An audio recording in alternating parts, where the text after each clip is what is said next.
Here I am, climbing up, feeling great, getting love. Here I go, risk it all, be worth it now, and that's for sure. Watch me as a Rocketeer, flying high. All right, here we are, episode 7, Fight Talk Down Under. It's been a big week in Anzac MMA, so we've got a fair bit to cover. I sound a bit like Eddie Maguire there, actually. You know, what a big week it's been in football. I don't know. But, my co-host is originally from Queensland and now hails from Wollongong, New South Wales. So probably has no idea what I'm talking about. But I speak, of course, of Lockjaw Justin Van Heerden. If it's not rugby union, I have no idea what's going on. Yeah, of course. Just quietly. AFL but reference is probably over your head. although I did play AFL briefly in school, so I just winged it. They just told me to tackle people, so that's what I did. But yeah, so I had a brief stint as an AFL player, so I can't complain about that. But I'm doing good. Yeah, it was a big weekend of MMA. So there's lots happening, lots to unpack. It was I'm still kind of like on a high from the whole weekend from everything that happened. So yeah, I'm excited to talk about it and break it all down. Yeah, it looks like you carried the same mindset into your MMA career there. You just tend to just tackle people, really. That's sort of the game plan, isn't it? Yeah. It's obviously, that's always in my back pocket. That's something that I know about with it. I feel like people know, they obviously know I can wrestle and I can grapple and stuff like that. And I got very good pressure wrestling and stuff like that. But so I guess people are always going to be expecting that, and it's kind of fun for me moving forward to know that there's all these other things that I'm going to be able to bust out and people are going to be surprised by and not ready for. But then at the same time, that is a pretty good thing to have in my back pocket, that to know that the level of wrestling and grappling that I possess, you can't just prepare for with like a 6-week, 8-week, 10-week, 12-week camp. Like, this is not going to help you. Absolutely, and that's been proven time and time again in the UFC. So it's definitely a handy ace to have up your sleeve there. But yeah, for all our listeners out there, if you do need to look Justin up, probably do it on Facebook, because you won't find him on Instagram anymore. What's happened there? Mr. Mark Zuckerberg has axed me. I've joined the select club. I'm in there with the Paddy, the Baddies. I'm in there with the Darren Tills. Had the old Insta account scrapped. Because apparently nowadays on Instagram, it's okay to tell someone to go kill themselves, but it's not okay for me to tell that person that they're a fat piece of shit and they need to stay out of the comment section. But yeah, it's apples and oranges. I guess I fat shamed a dude, and you can't do that, but you can tell an MMA fighter who's just had a loss that she should go kill herself. So I don't know what's going on there. I don't even know if I want my old Instagram account back after some bullshit like that, but we'll see what happens. So for everyone, I now have a new Instagram account. It's the handle is Lockjaw MMA. So that is the new one. That is the fresh start that we've had to make due to Mark Zuckerberg's I guess incompetence. But we'll see what happens. Who knows? I might get lucky and get my account back. If not, we'll just move forward and keep spreading the joy that I do on Instagram and the banter that I sort of put out there as well. Absolutely. It's kind of a blessing in disguise there. Lockjaw MMA is a pretty good handle to have there. So, it kind of works out all right. Yeah, can't complain about it. So, I'll take what comes and kind of just deal with it from there. Absolutely. Well, as we mentioned, we've got a lot to unpack this week, so we might get stuck straight into it. And we'll start off with the UFC from the weekend. It was Aspinall versus Volkov, but obviously we had a New Zealand representative, representing the Anzac region. It was Dan Hooker who took on Arnold Allen. Probably from my perspective, maybe Hooker he started off a bit slowly. He looked a bit slow. I don't know if that was a result of him sort of sucking down to featherweight, or whether he was just kind of finding his range. But we've seen Hooker sort of struggle to weather the storm a little bit against Michael Chandler, and it kind of proved to be the same again against Arnold Allen. Arnold just blitzed forward and It was a wild flurry. He told everyone on the mic after the fight that he has the best boxing in the UFC. But I don't know that was really a boxing exhibition right there. He was kind of just winging punches, and Dan Hooker had a hell of a chin on him. But in the end, Arnold Allen sort of managed to break through. So what did you think of Dan Hooker's performance from the weekend? I mean, that was rough to watch, bro. That was rough to watch. It sucks to see Dan lose because he's such a likable guy. And to see the run he's had lately, and now obviously where does that leave him? Is he going to stay at featherweight? Is he going to have to move back up to lightweight? Who knows? But based on that fight there, that was really rough. He looked super slow. He looked like he just wasn't aware of his range. He kind of just stood there. Like, obviously, fair enough, Arnold Allen blitzed him, and he was fast and powerful and blitzed him and exploded in, but he got cracked. It's not like Dan then adjusted and got back out of range and used his length. He kind of just stayed there. And then, it was just getting tagged. In that one of those exchanges, he managed to land a left hook of his own that kind of wobbled Arnold a little bit. But again, instead of then readjusting, kind of finding, switching it up a bit, maybe grabbing the clinch, shooting a takedown, getting all the way out, doing something to adjust and kind of reset, he kind of just stayed there, and Arnold just followed up and went with speed, power, and volume. And he obviously was able to put him away. So that's a rough result. It leaves Dan in a pretty awkward spot. I mean, he's enough of a name now in the UFC and enough of a notable fighter and likable fighter and fan-friendly fighter that I don't think he'll get cut per se. But I mean, he's just in an awkward spot now because it's like if he stays at featherweight, I mean, he's saying, he works with the same people I work with the fight dietitian team and that, and they're the best at what they do with in terms of, doing the weight descents and weight cuts in the best and healthiest way. And that's how, I don't think he struggled to make 45 or depleted himself overly too much. I think he had to be a lot more disciplined to do it. But, like, what do you do? Do you stay at featherweight and fight more killers? Because, I mean, Arnold Allen was a stiff test for him. You look at that top five and the people that are there, like, the matchups are going to be a lot harder than that. I mean, think about standing across from Max Holloway and having to face that onslaught that he brings. I mean, he's a volume puncher that just keeps going, just keeps coming forward. So, but it's weird because Dan Hooker seems to have changed how even how he stands and everything. He used to be like up tall, lengthy, uses length. Now he seems to stand a lot lower.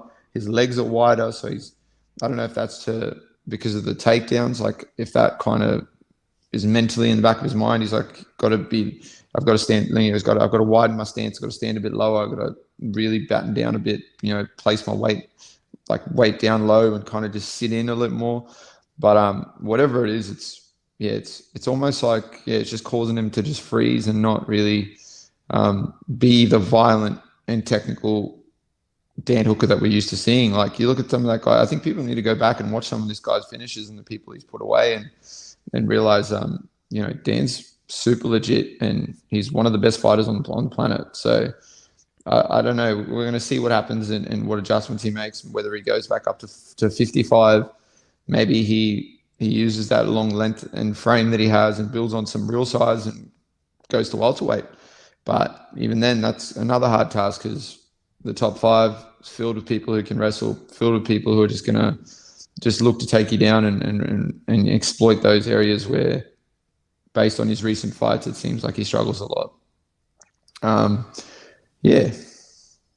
Yeah, I think Hooker's got enough credits in the bank for some of the incredible fights he's had, like Paul Felder and Dustin Poirier, and obviously he took the Makhachev fight on short notice, and some of the he's helped the UFC out a few times, so I don't think he's in any danger of getting cut. But we talked about this last week. He's probably in danger of falling into like the gatekeeper sort of status now. Like he's obviously just lost to an up and coming fighter at featherweight. He was he's lost a few fights recently at lightweight as well, so he's kind of I think he's 32 years old or something, so he's in danger of falling into that category. So whatever he does, he's going to have to make a smart decision and try and put some wins together. Otherwise, it's he's probably going to go down that track.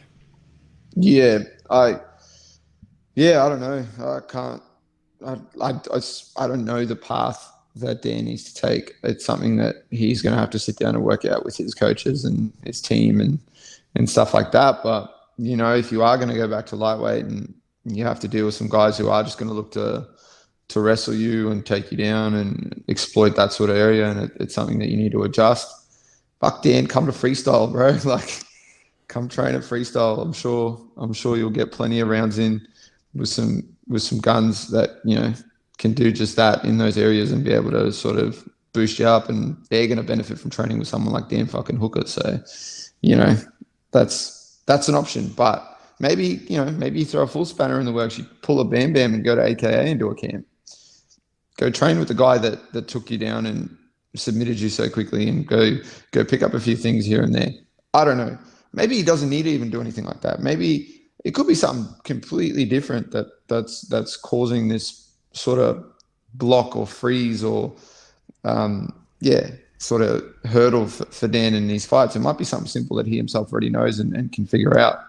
But all I want to say is that I just want to see the guy get back to the momentum that he had going into the Poirier fight, and just see him do well and get back to sort of working his way towards potentially fighting for a UFC title. That'd be the ultimate sort of outcome for Dan. Absolutely. We all love watching Dan Hooker, so hopefully he can find a way forward there. And like you kind of mentioned there, we've seen plenty of guys have success moving overseas, or at least having a change of scenery. A lot of guys are going to Sanford MMA and AKA and those sorts of places. So who knows? Maybe something like that might help him. But I guess that's something that they'll only know sort of internally. But we won't sort of cover off the card too much from the weekend, because we've got a fair bit to cover locally. But one I did want to mention was Paddy Pimblett. That was just the one that stood out. That was one of the highlights of the night for me. It was just kind of like, I don't know. I watched Paddy Pimblett fight, and the walkout and all the dancing and the madness and stuff that goes on, and I think to myself, like, I don't really know what I just watched, but I kind of want more of it, So, what did you think of? Obviously, Paddy Pimblett. I'll just cover that off. He beat Kazula Vargas by round 1 submission. He got cracked with a pretty decent punch early on, and then he managed to put Kazula down with a pretty sweet judo sort of hip toss there, and close the show with a rear naked choke. So, what do you reckon of Paddy Pimblett? Man, I like the dude. I like the dude. I've followed him since he was in Cage Warriors, and it's cool. I like the vibe and the energy that the English fans bring for whenever that dude's when he's fighting, and to see him at the O2 and to see the crowd get into it, and the whole, like you said, with the dancing and the celebrating afterwards, jumping out of the cage, jumping around, dancing around, just getting into it with the crowd and all sorts, and obviously getting that first round finish, that was all cool to watch. But not to rain on the dude's parade, but the big thing that stands out for me is Paddy the Baddy's going to get his shit fucking scrambled if he fights some of these dudes that he's got ahead of him in the lightweight division moving forward. He stands with his chin straight up like this, and like he's just happy to get hit, and that's cool when you're fighting someone who maybe isn't able to exploit that. But go do that shit in front of some of these other lightweights and see how it works out for you. Like, moving forward is probably not a good plan. Obviously, the dude's got a chin on him. Like, he's shown that he's been cracked in both his UFC fights, and even in some of his Cage Warrior fights. Like, he got his bell rung a few times, and I know he's got the moniker going on that Scousers can't get knocked out and all this sort of shit. But I bet you there's someone out there that can knock you out, if not multiple people in the lightweight division. Like, I don't think you want to stand in front of like Justin Gaethje, Dustin Poirier, Charles Oliveira, people like that. Chandler, Tony Ferguson. You can't stand in front of dudes like that with your chin up in the air. You're going to get lit up. You're going to get put to sleep. So, so that's something that I'd like to see sort of adjusted moving forward for the guy. But obviously, he's a superstar, and he can potentially be a massive star for the UFC. It's just going to be how do they approach promoting him, and how do they take it forward? If they do it slowly and build him up, man, this dude can soak in all the experience, keep getting these wins, keep getting the hype. So he's generating lots of money, and gets himself into a position where he gets a dope contract and all that sort of stuff. And then obviously for the UFC, he's going to generate pay-per-views and buys, and all sorts. But you've got to build him up slowly, I guess. You kind of got to take the Sean O'Malley approach and kind of let him get there when he's ready to be there. Not let him have like one or two more fights, and then all of a sudden we're sitting here, we're sitting here recording an episode of our show, and all of a sudden we get like a notification that goes off, and it's like Paddy the Baddy is fighting Michael Chandler, and then you're like, oh no, Paddy the Baddy's gonna die. Like that's not what I want to see. I don't want to see him rushed into anything. But yeah, I do like the dude's vibe. I like the fact that the UFC are cashing in and putting him and Molly McCann in the same cards, and getting them in there together, because they're quite a pair. So yeah, it's the same sort of thing that you said. Like, know what it is about the dude, but I'm intrigued whenever he's fighting and whenever he's around, and I want to tune in. So obviously, I like the dude, big fan, but I also, you gotta be honest with what we've seen so far, and the dude's going to get his bell rung hard if he fights like that with some of the people he's got in front of him. Absolutely, that was pretty much where I was going with this. Actually, I think they do need to build Paddy up slowly. I think there's definitely some potential there. He's fun to watch. He's he's a finisher. He's obviously got some skills.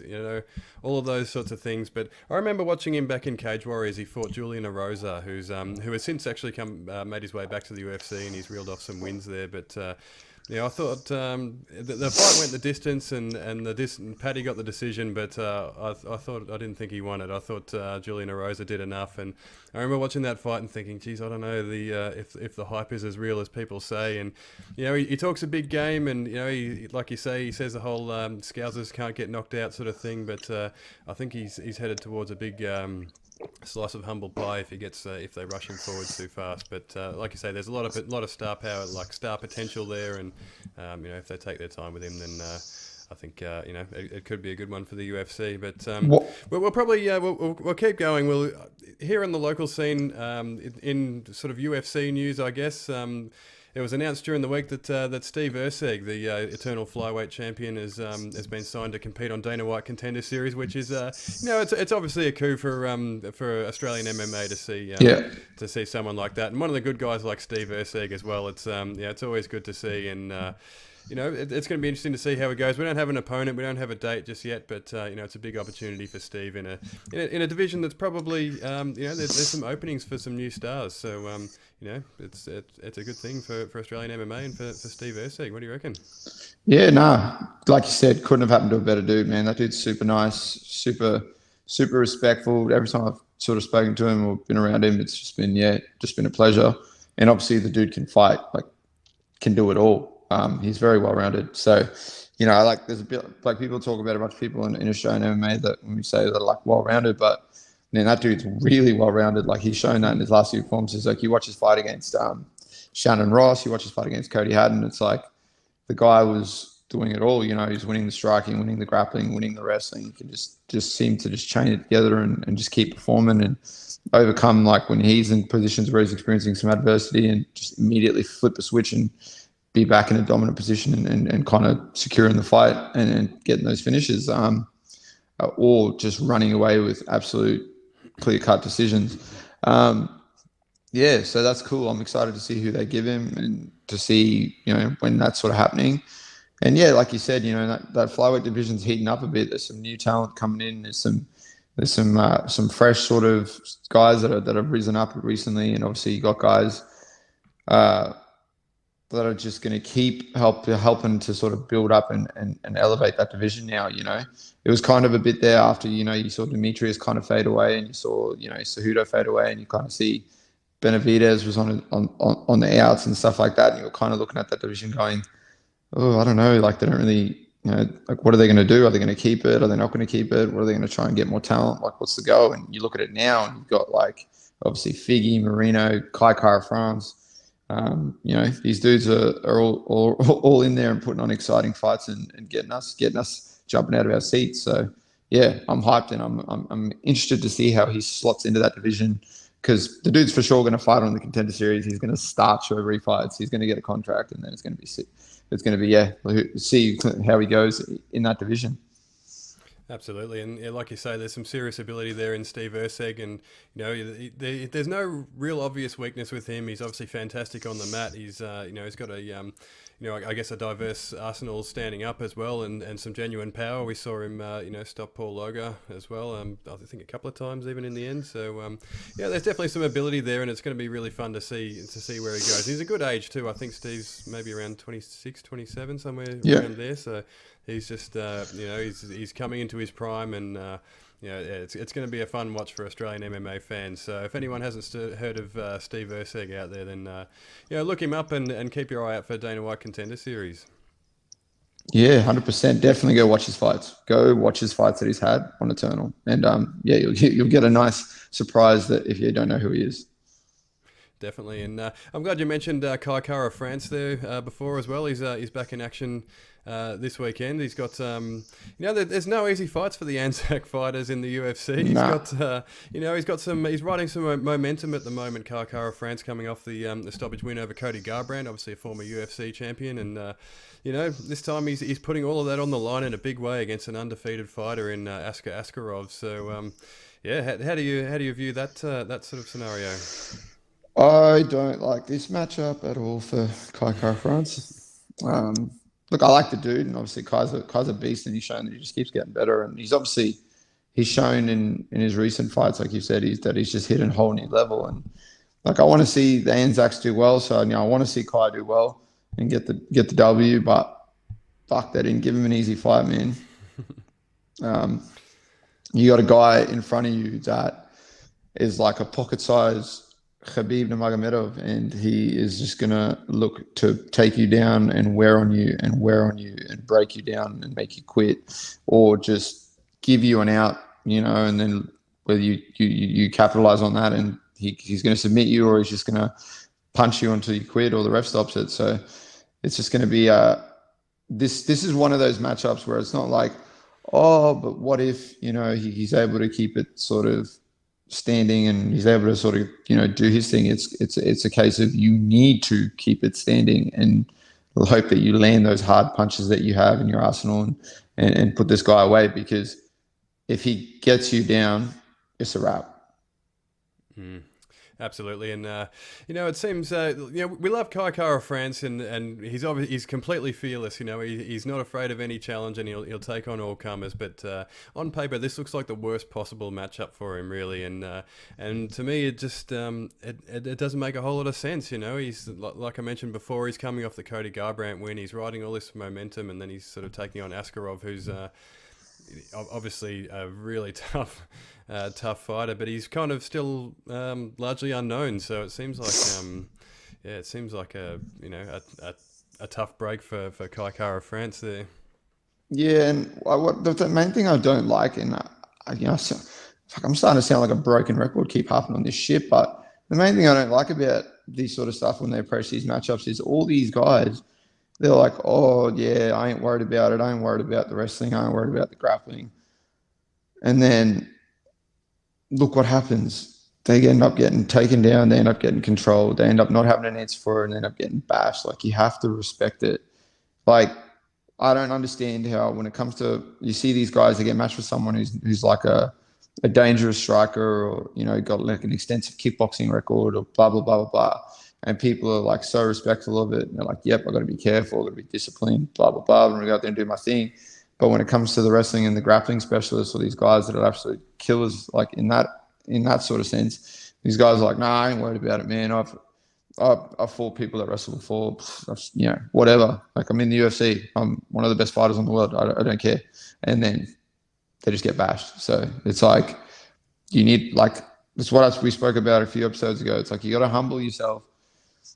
Don't just be doing it, going through the motions. Like, you got to put it in, because you already aren't going to learn anything in a 12-week camp that's going to like magically give you, like a one technique conquers all type approach and get you back to your feet. But what you are going to be able to do is knuckle down in them 12 weeks and actually, put all your time and emphasis into when you're working on those wrestling and grappling exchanges, and like just fundamentally 1% each time increasing the stuff defensively to be able to improve enough, like enough that you're going to have the opportunity to know that your body's going to react well, and you're going to be able to do these things to try and reset the fight get back to your feet, as opposed to just like, oh, you know, I learned, so I've done the prep in the lead up, but you know, you did one or two things and then it doesn't work out in the fight, and then all of a sudden you're just stuck again. Yeah, it's been a bit of a throwaway line, isn't it? When people sort of say, "Oh, you know, I'm fine, I can handle the wrestling," you know, all that sort of stuff. But you know, many have tried and many have failed against these Russian wrestlers. And you know, I guess I think I might have even said this on the podcast before, but I always recall Daniel Cormier when he was breaking down Khabib Nurmagomedov versus Conor McGregor. You know, Conor McGregor did the same thing. He said, you know, it's fine. You know, I've got the best coaches in the world. I can prepare for the wrestling, all that sort of stuff. And then, you know, Daniel Cormier said, well, you know, he might be able to, in camp, he might be able to prepare for takedown number 1, you know, takedown number 2. He might even be able to prepare for takedown number 3. But Khabib has takedowns number, you know, a different kind of takedown number 4, 5, 6, 7, 8, 9, and 10 as well to go to. He's not going to be able to cover all those off in one camp, and it's kind of, you know, probably a little bit of a similar scenario for Kai-Kara France here. But look, you know, you never know. He might sprawl his way out of it, and then knock Askarov out and take his O. But you know, it doesn't look great on paper, does it? No, well, I mean, that's the result I'd like to see. I'd like to see him absolutely starch the dude and keep the momentum and move forward and potentially get himself towards a title shot, because a fight with Figgy or a fight with Marino or someone like that is, you know, that's a matchup. Both those matchups suit him quite well, especially the fight of like a fight with Figgy. Like, you know, Figgy's shown in his last couple of fights with Marino that he's definitely hittable, and you know, Marino was able to hurt him with some punches, and especially in the last fight, like they both kind of cracked each other and hurt each other a few times. But yeah, I don't think either of those guys would be able to wear those punches that Kai can put on them as easy as they did with each other. Obviously, Figgy can put anyone away, but he's also very hittable. So, you know, if Kai can overcome this hurdle that's in front of him, we could potentially see him fighting for a belt, and I favour him over the other guys. 100%, and he'll have earned it if he can get through Askarov. Then yeah, I think he's earned it. But you know, speaking of guys getting starched, unfortunately we had New Zealand's BJ Bland in action in the PFL on the weekend, and yeah, it didn't go so well in the end. It wasn't BJ's night. He got stopped early by Damir Ferhatbegovic. I've been practicing that all week, so as you can probably tell. But Damir looked pretty good. You know, he looked pretty sharp standing up, and yeah, BJ he tried to sort of press him early, but yeah, in the end he got cracked and yeah, stopped pretty early, and in the end, and Damir, you know, he kind of missed out on the contract, but yeah, it was a rough night for BJ Bland. Yeah, it was always going to be a tall task for the guy, man, getting his visa that late, having to travel, pretty much landing and having to, you know, make weight straight up. Like he landed just before the scales opened or some shit and had to like make weight, and, you know, would have been severely jet lagged, and then you got to get in there and fight, you know, someone who's trying to knock your head off because they want to potentially win a contract just as bad as you do, because they want to potentially be in the running to fight for $1 million and change their life and their family's lives. So, you know, credit to BJ for still showing up, doing everything, like pushing through all the bullshit, getting there and having a crack. And obviously, sucks that it didn't go his way. Hopefully, you know, he can, through some way, maybe he has to kind of go back on the sort of oceanic circuit, rattle off maybe a win or two, and hopefully they can, you know, potentially give him another crack at this Challenger Series or something like that, and hopefully this time, you know, there's no hiccups for the guy if that does happen, so he can actually get out there and perform, because the guy's very good, and if people haven't seen him fight before, like someone else you got to go check out, man. And he's fought like all the top people in the Oceanic region. You know, he's very experienced. He's very dangerous. Trains at a really good team, City Kickboxing. So the guy's got all the tools to certainly rebound from this and make it back up at this sort of world stage and kind of, you know, start a big journey towards some success. So I want to see that happen. And also the New Zealand US embassy can go fuck themselves. So that's ridiculous.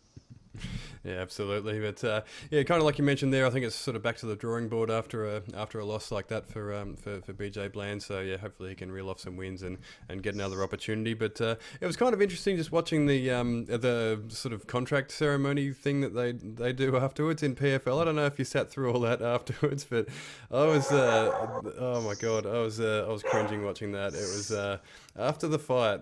For those who don't know, after the fight, the winner they throw to Randy Couture and I can't remember who else was cage side now. There was some lady there who's obviously involved in PFL as well, and they gave them like feedback on the spot on their performance. And then at the end of the show, after the 4 fights, they gather everyone in the cage and they do they have like a panel of judges that vote on who gets the contract. The fans also vote on who gets a contract. And if it's one apiece, if the fans vote for one and the judges vote for another, then Ray Sefo, who's the president of the PFL, has the deciding vote. So in the end, I think the fans voted for Demir, and then the judges voted for Bruno Miranda, and in the end, Ray Sefo went for Miranda. But that whole sequence was just cringe. It just sent a chill down my spine. I don't know if you watched it all, but what did you think of all of that? Yeah, that was super weird. And Randy Couture needs to shut his old decrepit ass up, man. That dude needs to just chill. Fucking hell. Yeah, that was weird. It was super weird. What do you like? What is this, MasterChef? Like, are we out here trying to just do reality TV and get some, like? It's not like a fucking weekly show on a network in America or here in Australia or something like that, where there's people sitting at home.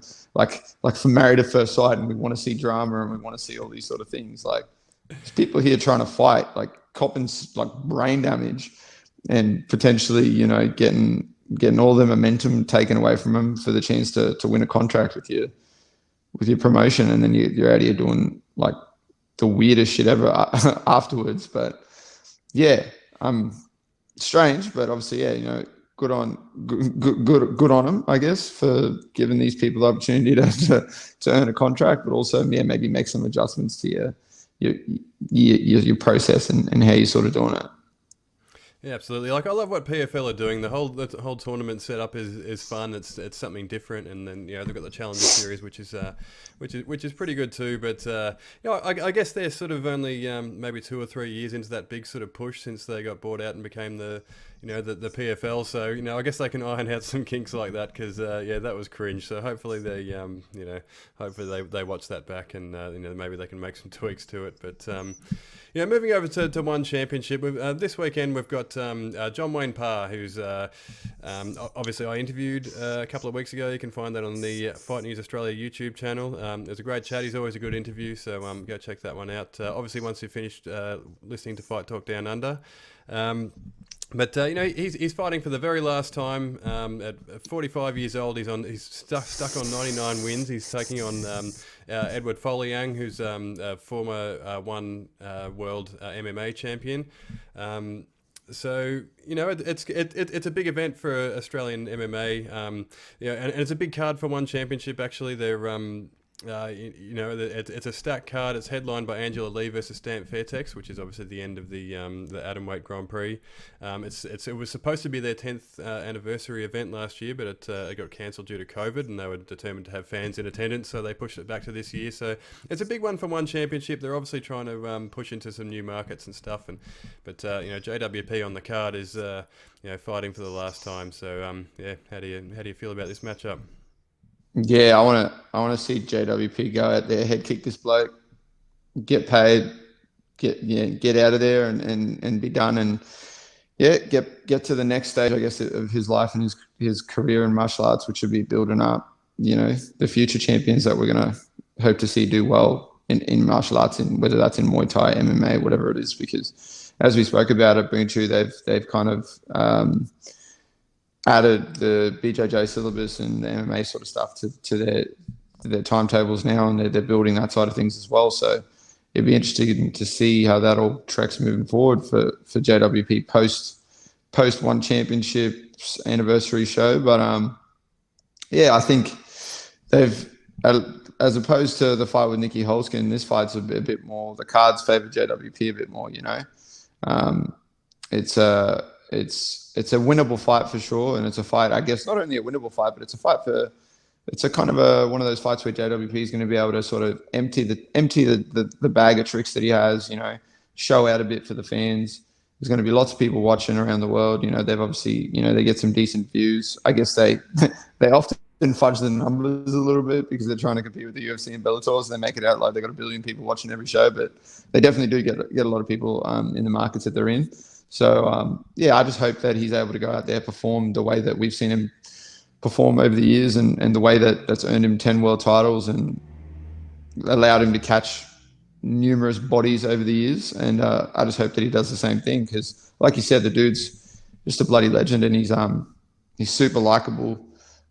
He's always good for a chat. You see the guy when he's at events and stuff like that. He's got time for everyone. He's always talking to people. He's taking photos. He's having chats with people. Like I've seen him at events where he's like having like an hour-long conversation with someone just because they were talking about martial arts and just were so interested and engrossed in the topic of conversation. And that's always cool. So yeah, dude's super likable. He's a bloody legend for Australian combat sports, and definitely deserves to get that 100th win in a violent way and get paid all the money and then get out. Absolutely. The term legend gets thrown around a lot in sports, but John Wayne Parr is a genuine legend, particularly in Muay Thai circles. I think something like 10 world titles. He was a real trailblazer in terms of going to Thailand. He was one of the first foreigners to go to Thailand and fight in the stadiums over there, and really paved the way for a lot of people. Like everyone does it now. I've been to been to Thailand and trained over there, and he sort of opened those doors for foreigners. Showed people that you can actually do it, and guys like him are the reason that there's an industry like that over in Thailand. But to be fair, he probably looked his age in his last fight against Nicky Holzken. So hopefully he can go out and get win number 100. And the matchup with Foley Young, it kind of feels like it might be a bit of a layup for him there. Obviously Foley Young, he's fought most of his career in MMA. He's got a wushu background, and he's this fight's taking place under Muay Thai rules. And Foley Young's 40 or 41 years old himself. He's probably lost a step. He used to starch people as well, but he's 1-6 in his last 7. So it looks like it might be a little bit of a layup for JWP, and hopefully he can go out with a win. Yeah, no, that's for sure. It's good matchmaking by One Championship to kind of set this fight up like that. So I'm all for it.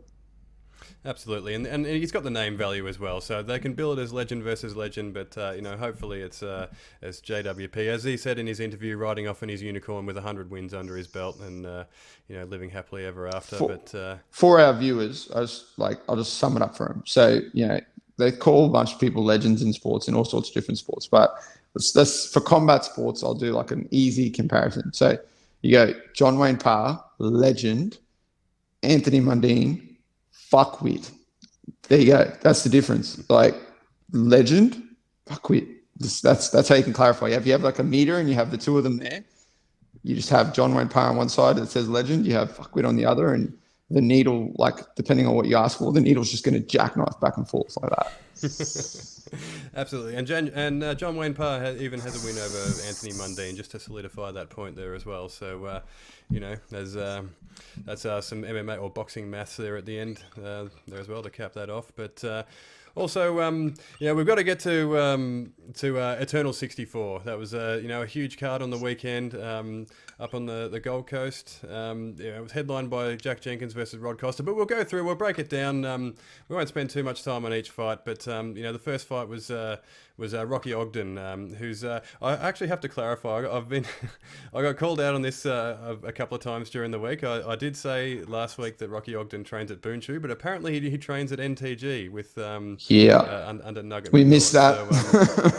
So, so that was an oversight. I do need to use social media a little bit more, but there you go. So Rocky Ogden of NTG was the first fight. He took on Matt Seedon, who was 0-3 going into the fight, but has a bit of a striking background of his own. And in the end, it was a competitive fight. I thought Ogden didn't look too out of place in the grappling exchanges in the end, but his striking was just was razor sharp in the end. And it was a closely contested closely contested decision, went to split decision. Even the commentators were split on who might have won it. But who did you have winning it? Matt won that fight. Yeah, there you go. Matt won the fight. Like I don't see any area of that fight. Like I think going into the third round, like Rocky was able to show out a bit with his striking in the third round, but I think going into the third round, he was down 2 rounds. That's my opinion, my personal opinion on the fight. I've spoken to a few other people who sort of share that, but it is what it is. Once it goes to that decision, it's all up in the air. And if you don't win the decision, you don't win the decision, and you kind of just have to like suck it up and deal with it because you let it go to the judges. Like we all know that. I did find out though that Rocky actually ruptured either his orbital or his retina in the fight and couldn't see for most of the fight. So if that is confirmed and that's the case, well, good on the bloke if he couldn't see for most of the fight and he was able to, still make it competitive and show out with his striking and do well in those grappling exchanges. And I mean, the guy's only been doing MMA, I think, for maybe fully immersed himself into it for maybe 3 months or something like that. So, if that's the case, good on the dude. And that kind of, makes it a bit more intriguing, but I still feel like Matt was 2 rounds up going into that third round. So but credit to both boys. They put on a show and, it was a great fight to watch and a great fight to open up the main card with. Absolutely, and that's an incredible effort. If he's only been training MMA properly for 3 months, then it's a pretty good performance with that in mind. And if he only had one eye as well, that's that just adds to it too. But yeah, it's interesting. Like MMA is like a game of perspective because I actually thought Rocky Ogden did enough to win it. So there you go. I thought Matt really got lit up in the third round, and Rocky sort of started to find his way in the second round. So it depends how you score it, really. Like probably Matt was probably on top for sort of more of most of the fight, but I thought Rocky did more damage in the end in the second and sort of towards the end of the second and obviously through the third round. So there you go. That's MMA perspective for you. But sort of following that fight there was Caleb Rideout against Ben Johnston. It was. Again, I don't know. Caleb Rideout for me is a bit of a fun prospect. He's got some crazy knockouts on his on his resume, and this one was no different. He put Ben Johnston down with a spinning back fist, and then went on to call out Joey Luciano in the post fight. So what do you think of Caleb Rideout's performance and his chances of getting Luciano? Yeah, and also it's great fight. It was great performance by the dude. Something we forgot to mention on the last episode that I just want to bring up now too is Ben Johnston's also a Muay Thai world champion. So not only did this kid go out there and knock out someone on the main card on Eternal on UFC Fight Pass for everyone to watch and see, he did it to a former world champion or a world champion in Muay Thai. So that makes it that much more impressive that he used a spinning elbow to starch a dude who won a world title in Muay Thai. But yeah, man, that dude is violent and exciting to watch when he fights. I like watching that dude fight. I'm intrigued. I'm intrigued by the call out too of Luciano before he even had his performance on the night in the co-main event. But yeah, if that's a fight that they're going to put together, that's going to be a delightful fight to watch for everyone. Absolutely, and he's a bit of a showman, Caleb Rideout. He's kind of just took the mic and he shot his shot there at Joey Luciano. But I'm glad you mentioned that about Ben Johnston as well, because you could look him up on Tapology and you could see he was fighting Caleb Rideout, who was 5-2 in MMA going into the fight. And you would look at Johnston's record, see it's his MMA debut. He was 0-4 as an amateur, but this guy's a legit fighter. It's not just like your average debutant. This is a guy who knows how to fight, and Caleb Rideout managed to knock him out standing up. So that was that was a huge effort in itself. But following that, we had a bit of a controversial fight. It was probably an anticipated fight on the card. It was Ryan Gray who beat. Well, he didn't really beat, but he was declared the winner against Diego Pereira by DQ due to some illegal strikes to the back of the head. Now, I guess Diego was really in control for most of the fight for me. I thought he looked good on the night, but he showed a lot more urgency this time around. Like I felt like in his last fight against Costa, he just waited a lot, and he was kind of just struggled to get out of second gear. But this time around, he was all over Gray from the start, and for me, like when the strikes happened, for those who didn't see it, Diego was sort of landed some elbows from the top position there. The first one seemed to catch the ear. The second one seemed to not catch the ear, from what I saw. And the referee stopped the fight, and it was kind of a bit of a weird scene. Like Ryan Gray sort of looked a bit out of it afterwards, and again, in the end, he was declared the winner by DQ as the doctor refused to let him continue. So I don't know, how did you view it all? Yeah, well, obviously I know Diego quite well. He's a former teammate of mine. It's always been Diego's little hurdle. Diego's a real mental fighter. When he's on, you get performances like that where he's just dominating people. You get performances like the Michael Tobin head kick knockout where he just put him on another dimension and starched him, sent him to the shadow realm. But, that's the thing. That's always been Diego's, I guess, thing. If he's on, and he's world class. If he's, lapsing a little bit, or it's just, like you said, then all of a sudden he's stuck in second gear and he can't get going. And then obviously he's losing fights. He's losing some of these fights and having some of these results that we didn't expect. And that's not taking away from any of those people that have beaten him. It's just that's just how it is. If you're not on and you're not in there getting after it, you're probably gonna lose. But yeah, this time around, the trigger was obviously pulled and he got after it. I mean, the first round he definitely won the first round. But I still feel like in the first round he was kind of not really pushing it as hard as he could. But then in the second round, he really upped the tempo and got after it and upped the aggression. And I spoke to Pasha about it afterwards, after the fight, and he's kind of said to me that's kind of what he wanted to see after obviously what happened with the Costa fight. Like he wanted to see Diego pull the trigger and be a bit more urgent and a bit more violent and kind of get after it a bit more, and that's what he did. So, yeah, it's a shitty sort of result for the fight to be, stopped the way it was, and then for it to be a DQ. And obviously, you saw Ryan speak about it; he wasn't happy with that. So credit to that dude for saying what he said after the fight. If anyone didn't see it, he kind of just said, he wanted to come out after 4 years away and test himself, so he jumped straight in and took on one of the best people in the division and got the shit kicked out of him. And, he's obviously very disappointed and wasn't happy that the fact that he won the fight by DQ and doesn't want it on his record. So credit to that dude, man. He refused to let the referee raise his hand as well at the end. Yeah. So, yeah. He's legit. And he's had a rough go, man. It sucks for the dude that he's had all this time off and he's had all these injuries and things happen. And then, to obviously come back and just jump straight in against one of the top people like we spoke about last week, it was always going to be a tough task.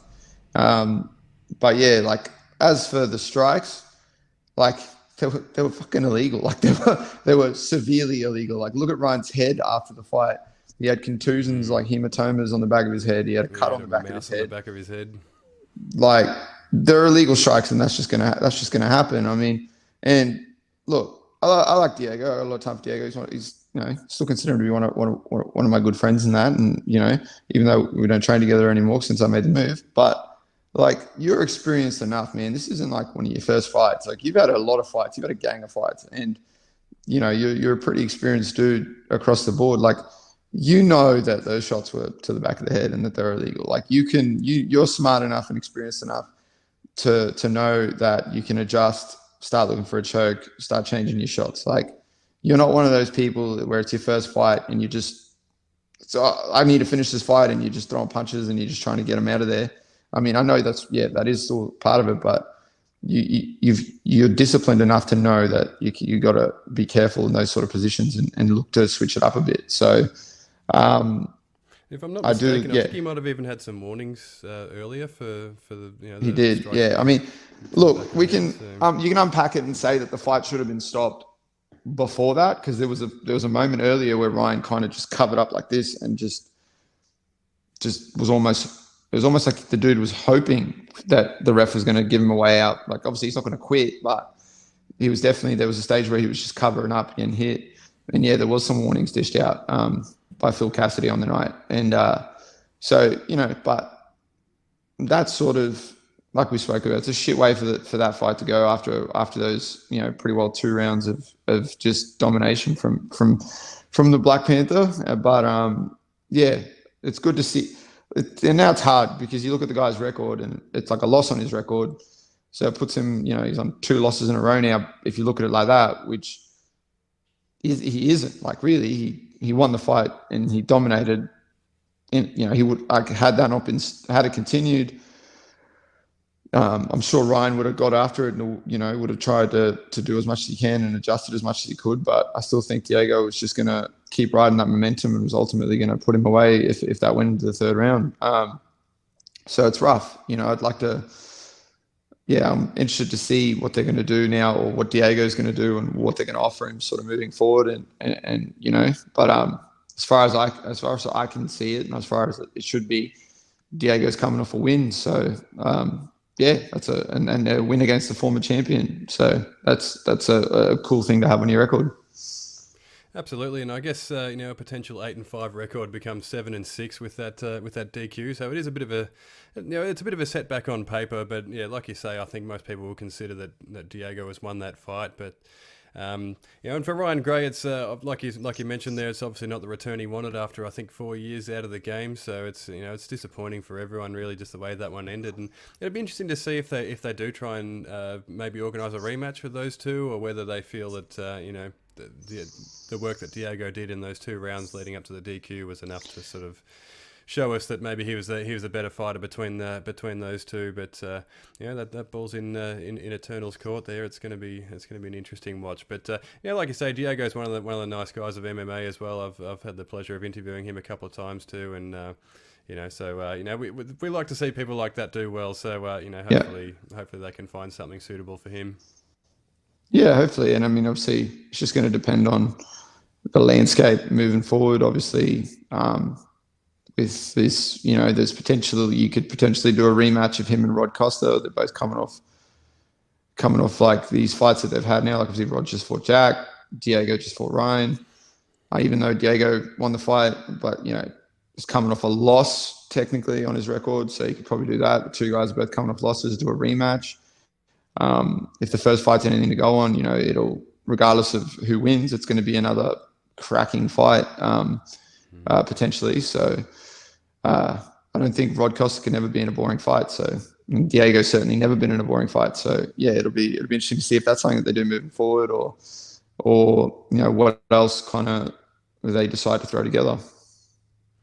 Yeah, this is true. And before we get to Rod Costa, we had Joey Luciano and Tristan Mad Dog Murphy in the co-main event there, and it was pretty one-way traffic in the end. Joey Luciano is he was 3-1 going into the fight. We've seen him have some good wins along the way, but I think he's shown that he's a real problem in that division. He just he smothered Mad Dog in the end. So what do you think of Joey Luciano versus Tristan Mad Dog Murphy? Yeah, well, like I said, going into it on the feet, it was always going to be like a 50-50 fight. It was going to just sort of be up in the air, but the fight was going to be settled in the wrestling and grappling exchanges, and it was going to be determined by who could capitalize on those positions. And obviously Luciano was able to do that, man. And that dude is he's legit, and he's massive too. Like, they're both big guys for the division, but he's huge. Like, so he was getting after it, and just did his thing. Really, it's a lot similar to the fight with Blake Shepard. Just kind of wore on him and just smothered him and beat on him, and then ultimately put him away. But I mean, it's what I spoke about leading into the fight. Like, the win over Dave Martinez, like, that wasn't a fight to look at and go, oh, okay, he's back. He's slot right into this division, or divisions that he's in now. And this is like, he's got his momentum back. This was going to be the test. And unfortunately for Tristan, it didn't work out for him, and Joey was able to get the win. But yeah, Tristan's obviously training at Combat Training Center. He's got a gang of sponsors behind him, a gang of people supporting him. He's got good training partners, good coaches.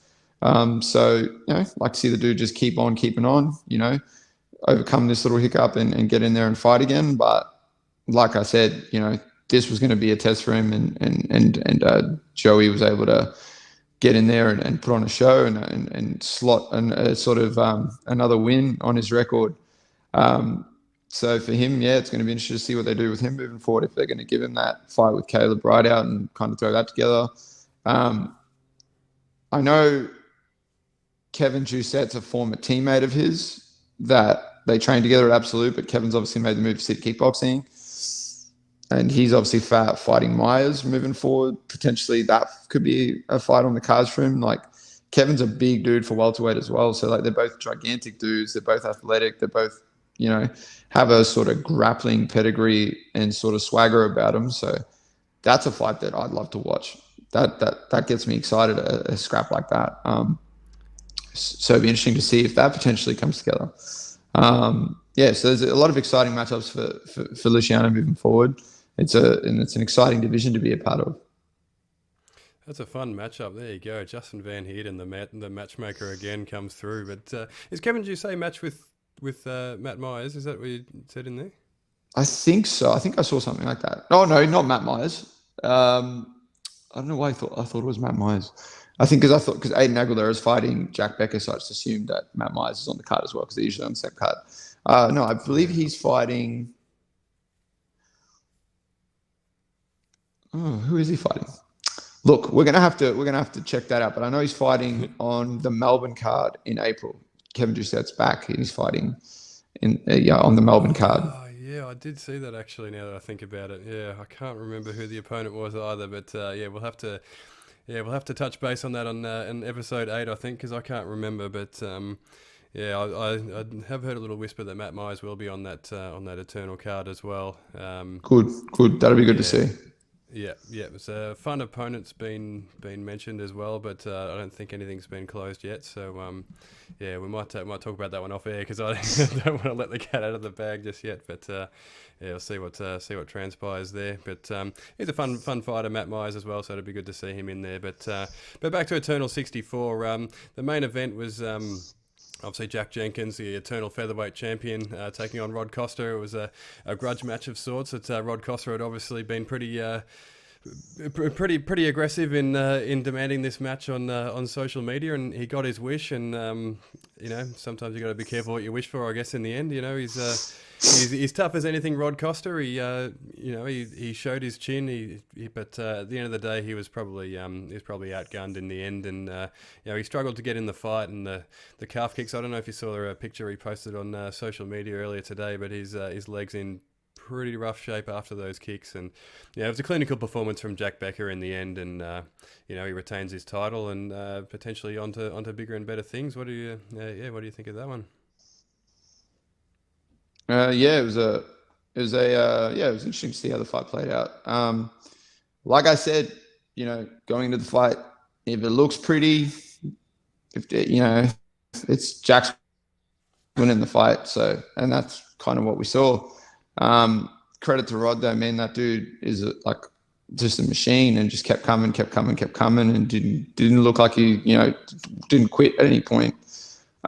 So full credit and respect to Rod too for making the fight what it was, because it takes two people to produce these fights, and as good as Jack looked, and obviously he got the result. That's the way for that to be to sort of pan out that way is going to come with an opponent who's game and who's going to stay in there and who's going to allow you all those opportunities to showcase your abilities and get out there and perform. And full credit to Rod too. The last 2 rounds he walked forward, and even though he was getting outstruck and Jack landed more volume and was picking him apart, Rod landed the occasional shot and kind of stung the champ a little bit.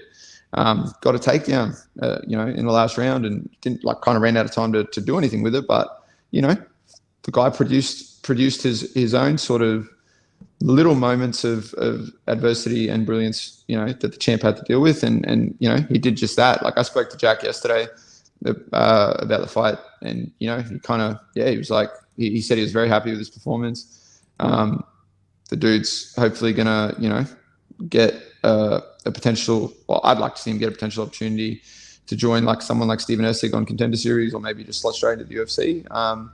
But it was kind of how the fight, how I pictured it is how it played out.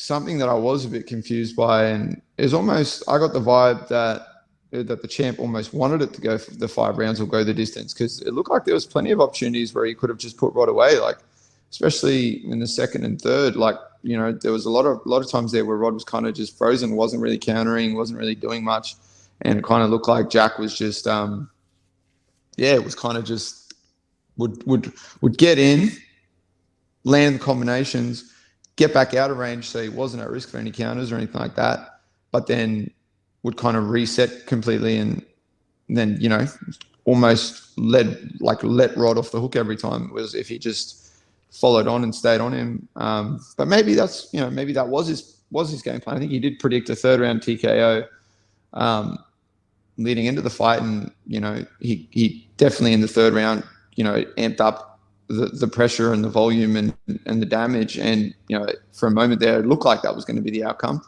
As you said, Rod's leg got lit up, got destroyed. But yeah, I don't know. I just feel like there was an opportunity for the fight to get put away and not to go to a decision.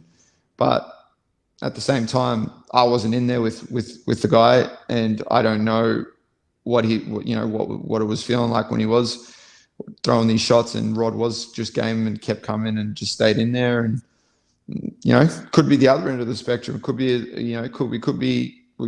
Jack could have well and truly put him away, but decided to be a bit merciful and just decided to kind of maybe did like the RDA approach to Moicano and was like, I'll just keep leaning, keep tagging him, but I don't need to like put the dude away. Like, I can just kind of do what I do and show out and show people that I can do it, well, what I can do over a 25-minute period. But obviously, can't take anything away from those boys. They put on a hell of a fight, hell of a main event. Both absolute savages in there, and it was really dope to watch. I enjoyed it. Yeah, it had a bit of that feeling, didn't it? Like you said, Jack seemed to let Rod off the hook a few times when he sort of had him pinned against the cage. It felt like he was only really a few punches away from closing the show, but then he kind of stepped off and reset. But yeah, like maybe he needed those extra rounds. Maybe he just wanted to showcase his talents. Maybe he hurt himself. Maybe he had a sore hand or something. I guess we never know. But from the outside looking in, it kind of looked like a little bit of a sparring session. But it was kind of curious for me just watching how Rod Costa went about his business. Like, he was landing jabs, like you say. He landed the odd shot, but he didn't really seem to attempt a takedown until around, I think, round 4. He just kind of seemed to stick to plan A, which didn't seem to be working, but it seemed like a bit of an unusual sort of tactic from him to not go to what he knows in jiu-jitsu. Well, his leg was lit up, but also it's kind of like Rod's overall MMA game's gone like from here to here. Like he's added those other sort of areas, and he keeps increasing in those areas. But the grappling is like super high level. But the bridge with the wrestling to be able to get to the grappling exchanges just wasn't really connecting in that fight. Like, he got him down in the 5th, but every other shot that he did was usually, I think I counted, it was like 4 or 5 of them were attempts after a hard calf kick or leg kick. So he'd kind of wear the kick and then just shoot from way far out. Would get kicked, because obviously if you're getting kicked, if someone's kicking you, they're not at a range where they're like, the way that Jack was throwing these kicks, he was still at a decent range, like he was away. And like I said, he would land stuff and get straight back out. So when Rod was shooting, Jack had all the time in the world to sprawl. So it was kind of hard for Rod to get in and get to the hips or be able to make these attachments to him. But something that Volk said to me today that I found interesting is like, Rod seemed to kind of just not like he in the 4th and 5th, he kind of started walking forward a bit and like trying to walk Jack down and kind of like went after it a bit. But, if you're already getting tagged, like you're already getting lit up with shots and you're already getting tagged, I mean, you might as well just fucking go for it. Like, you're a world champion jiu-jitsu black belt. Like, you might as well just rush in or blitz in and try and get a hold of the dude and try and potentially get him down and use your high level grappling ability and pedigree, because you're already getting tagged. So you might as well, like, you might eat a few shots getting in or rushing in like that, but you're already getting hit. So you might as well have done that. But full credit to Rod, man. That dude's a fucking animal, and there's not many people in the fight game that actually live by, and actually I would like when I say, like, when people are like talking about fighting anyone, anywhere, anytime, any notice, he's like one of the only people in the sport that actually lives by that shit. So yeah, I got a lot of respect for that dude. Obviously I fought the dude, and as we spoke about leading into this fight, they both were, coming into the fight with a lot of momentum. Rod had shown many times he can be the hammer. Unfortunately, this past weekend he was the nail. But hey, that's how the sport goes sometimes. But he's fully going to be able to bounce back. He's got a great team behind him, and he's going to be able to move forward and get himself back in the mix 100%, like no doubts. Absolutely, and yeah, Rod said it himself after the fight. He said, I shot my shot, and it didn't work out, and he's got some big balls on him, on him, Rod Costa, and obviously it didn't work out this time, but I'm sure we'll see him back. It could be on short notice, and it could be against anyone at any weight class really. But I've had the pleasure of interviewing Rod a couple of times myself, and he's one of the nice guys of MMA as well. So hopefully it'll be good to see him get back in there and get something done. But Jack Jenkins' name has been connected to the UFC, at least locally, in recent times. Has he done enough now? Do you think the UFC comes calling for Jack Jenkins now? I mean, I think he has. The dude's on a 6-5 win streak. His record's 9-2. These last few fights have been dominant performances. Like, you look at how he won the fight, like the belt initially against Diego. The first 2 rounds he overcame, and especially early on in that fight, he had to overcome some adversity and then adjusted and was able to sort of put a beating on Diego and end up getting the win.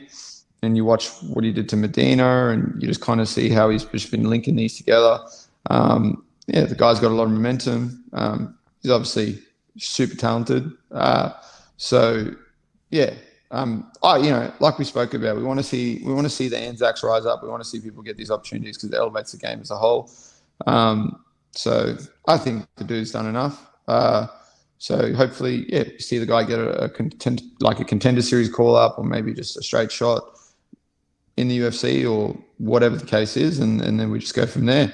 But yeah, I think it's warranted, and I think he's earned it. So he said it himself. He said people doubted him when he first came into it, that he'd even last in the sport.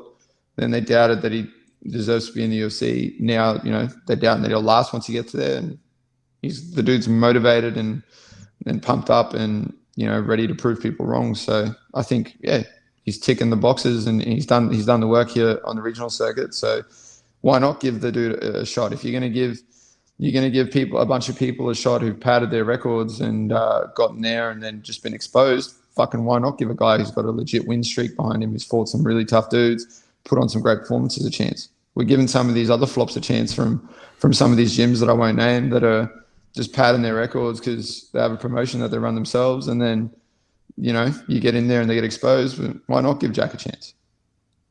Yeah, absolutely, and you can, like you said, you can see the motivation and the passion that he has. So the UFC could do a lot worse than Jack Jenkins, and has done a lot worse, as you mentioned there, than Jack Jenkins. But you could do a lot worse than liking and subscribing the Fight News Australia YouTube channel to keep track of Fight Talk Down Under. You could do a lot worse than tuning in next week for Fight Talk Down Under Ep.7.